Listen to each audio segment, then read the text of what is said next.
Mystery Tamil story. உடல் முழுக்க 85% தீக்காயமானாலும் தைரியமாய் வெளிவந்து சாதித்த அழகு ராணி.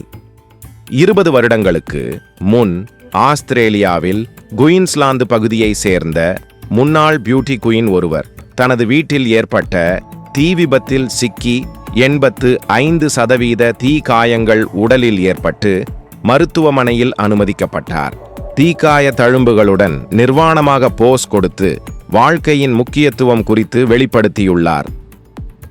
அந்நாள் தனது நினைவுகளை பகிர்ந்த கரோல் மேயர் அன்று எப்படியாவது எனது 18 மாத மகன் ஜாக்கை பத்திரமாக தீ விபத்து ஏற்பட்ட வீட்டில் இருந்து காப்பாற்றி வெளியே செல்ல வேண்டும் என்று மட்டும்தான் எண்ணினேன் என்று கூறியிருக்கிறார்.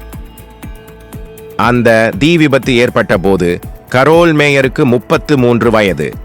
பெரும் தீ விபத்தில் சிக்கிய கரோல் மேயருக்கு உடலில் 85% தீக்காயங்கள் ஏற்பட்டன. இந்த சம்பவம் பிப்ரவரி 2000 ஆண்டில் நடந்தது. மருத்துவமனையில் அனுமதிக்கப்பட்ட போது கரோல் மேயர் உயிர் பிழைக்க பாதிக்கு பாதிதான் வாய்ப்பு என மருத்துவர்கள் கூறினார்கள். ராயல் பரிஸ்பேன் மருத்துவமனையில் 8 வாரங்கள் கோமாவில் இருந்தார்.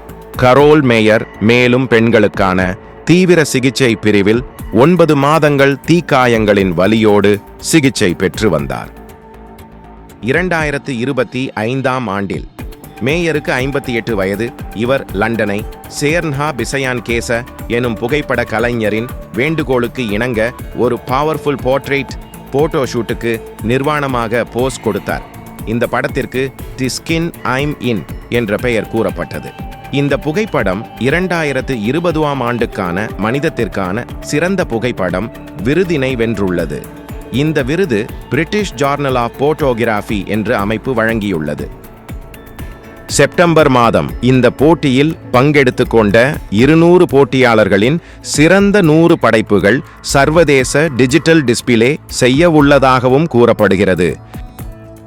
இன்று தனது கதையை பகிர்ந்து கொண்டிருக்கும் கரோல் மேயர் இந்த போட்டோகிராபி மூலம்தான் மன நிறைவு அடைந்துள்ளதாகவும் உலகளவில் பெண்களுக்கு ஊக்க சக்தியாக இருப்பதாக கூறியுள்ளார்.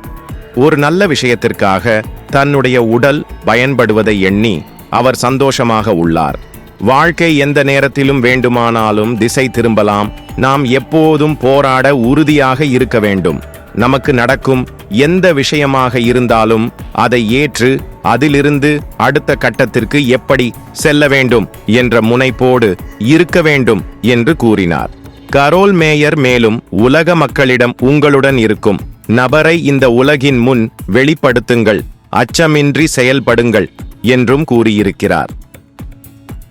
விருது வென்ற புகைப்பட கலைஞர் பிசியான் 2011 ஆண்டில் முதலில் கரோல் மேயரை சந்தித்திருந்தார். தீ விபத்து ஏற்பட்ட வீடு மற்றும் கரோலிடம் அந்த துன்பமான நிகழ்வு குறித்து பேசுவதற்காக சந்தித்திருந்தாராம். பிறகு 7 ஆண்டுகள் கழித்துதான் கரோல் மேயரிடம் நிர்வாணமாக புகைப்படம் எடுக்க வேண்டுகோள் விடுக்க துணிவு வந்தது என்று பிசியான் கேசி கூறியிருந்தார்.